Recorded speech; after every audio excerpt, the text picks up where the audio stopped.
Game over. That should have been the message on the screens of all those Americans, patriots, and members of the Continental Army on October 19th, 1781. On that day, the British surrendered to General George Washington at Yorktown, Virginia, ending all major fighting for the Revolutionary War. The final days of the war, Scene 9, in our Road to Freedom play, we'll detail that also on Friday. What I'm talking about today, how do we get from Valley Forge, a ragtag group of soldiers having an awful winter, to here in Yorktown, Virginia, where the war is over? From Valley Forge to Yorktown, how did we get here? Valley Forge was the winter with George Washington. Valley Forge in Pennsylvania, where they were starving, cold. Many died during that winter. But it was also the winter where they started gaining training from some of the French soldiers, the French army. I'm going to look at a little bit of what has happened from there to getting to Yorktown, where the war has ended. Well, with the French now, as we know, helping many of those Americans, the British, their goal was to create distance and fight in the South. So if you're looking at the map, you see there are many key battles that are happening in the South. It highlights battles in the North as well. Lexington and Concord, Saratoga, a major turning point in the war. You have battles at Trenton. That was the Christmas night battle where they surprised them and gained a victory. The Continental Army did. Now looking at the South, cities like Savannah, Georgia, Charlestown, South Carolina, these are port cities. And they figured, the British did, if they could control the port cities, they could control any help that may be coming in for the Continental Army. So like I said, cities like Savannah, Georgia, the British quickly attacked the American soldiers there. Then, as we go to Charleston, South Carolina, the once again outnumbered Americans lost that port city to Britain.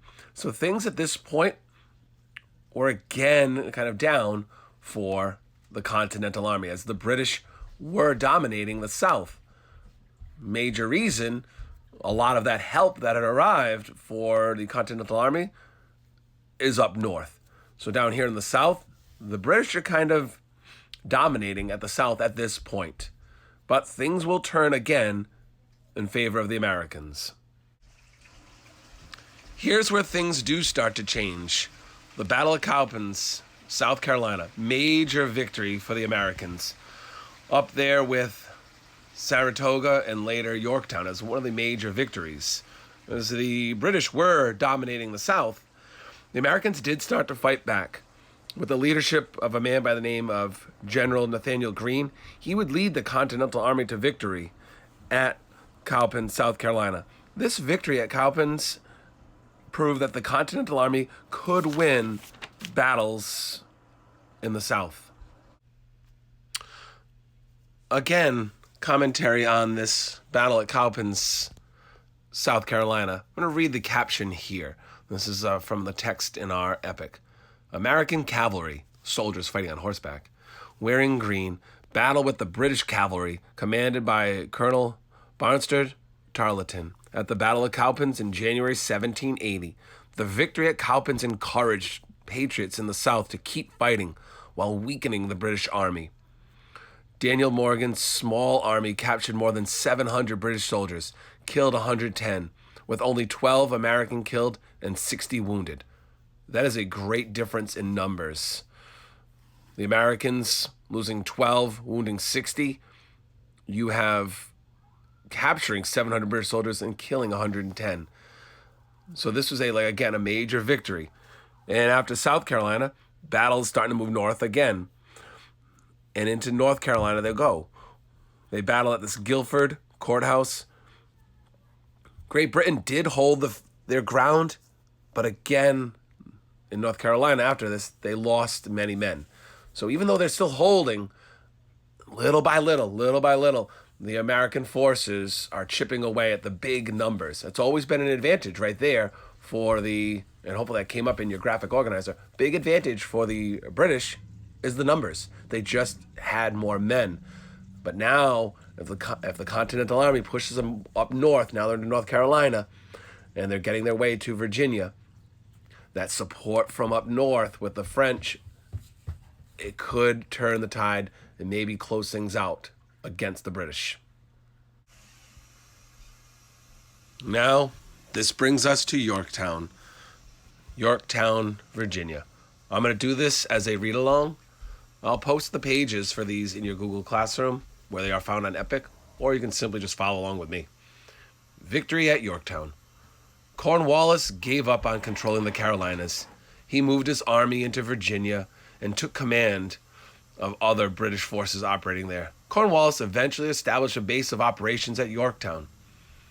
Its location on the York River near the Chesapeake Bay would enable the army to be resupplied or evacuated by ship. That's for the British. In August 1781, George Washington received word that a French fleet was headed for Virginia. Washington and the French general, Jean-Baptiste de Rochambeau, saw a chance to trap Cornwallis at Yorktown. So I'm going to pause. This is key.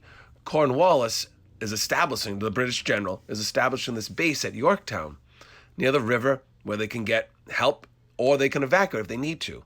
George Washington, in the summer of 1781, this is where things start to come to a head, hears that there's going to be French support coming.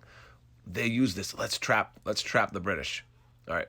Back into paragraph 4. On August 19, some 4,000 French and 3,000 Continental soldiers set off from Dobbs Ferry, New York. They arrive in the vicinity of Yorktown late September, joining thousands of Americans and French troops already there. They surrounded Yorktown. On September 5th, a French fleet had defeated a British fleet near the mouth of the Chesapeake. With the bay under the control of the French Navy, supporting us, the Americans, Cornwallis's army couldn't be reinforced or evacuated. So now the French, who are helping us, they control that bay. The British can't get reinforcements and they can't leave. In early October, French and American soldiers dug a trench around the perimeter of the Redcoats' lines. They built emplacements for the artillery.